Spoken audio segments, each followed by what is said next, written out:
السلام عليكم بنات، نتمنى تكونوا بخير ان شاء الله.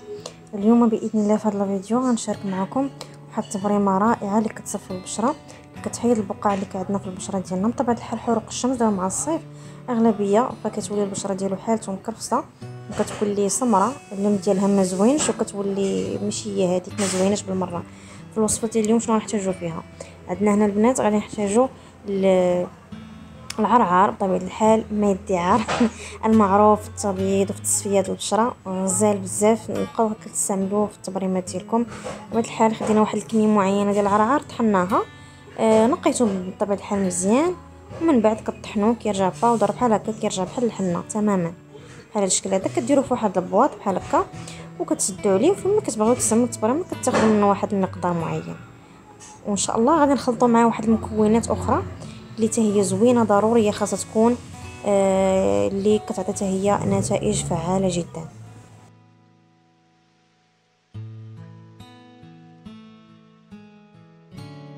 بعد البنات غادي نزيدوا معاه الحنه تكون ديال الجسم، غادي نزيدوا الكميه اللي بغيتو الحنه.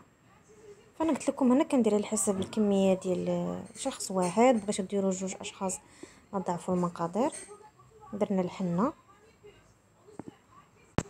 بطبيعه الحال. التبريمه كديوها معكم الحمام، الاحسن ديوها الحمام حتى بغيتو ديروها في الدوش ديروها في الدوش. غير ملي ديروها خليوها واحد شويه في الجسم ديالكم، واحد 20 دقيقه عاد نغسلوها باش كتبان النتيجه. مكون ثالثي رائع وغزال في التقشير اللي انا عندي دائما مفضل عندي في الوصفات الطبيعيه، اللي هي القهوه مليئه بالكافيين اللي كتحيد البقع الداكنه. راكم عارفين الكافيين فهو كيساعد في ازاله البقع الداكنه. اي بلاصه عندنا داكنه راه كتخفف منها القهوه او ماده الكافيين. غادي نخلطوا المكونات بثلاثه مع بعضياتهم مزيان بهذا الشكل هذا، الشكل، وغادي نخلطوهم بطبيعه الحال بالماء. انا غادي نقول لكم شنو هما المكونات التاليه اللي غادي تجي في هذه التبريمه. كذلك غادي نزيدوا هنايا واحد الملعقه صغيره يعني على حسب عينكم ميزانكم الخرقوم او الكركم. كيف عارفين الكركم نديرو غير شويه، نديروش بزاف حيت كيطلق داك الصفوريه. فالخرقوم حتى هو مضاد للاكسده وكيبيض الجسم بواحد الشكل كبير جدا.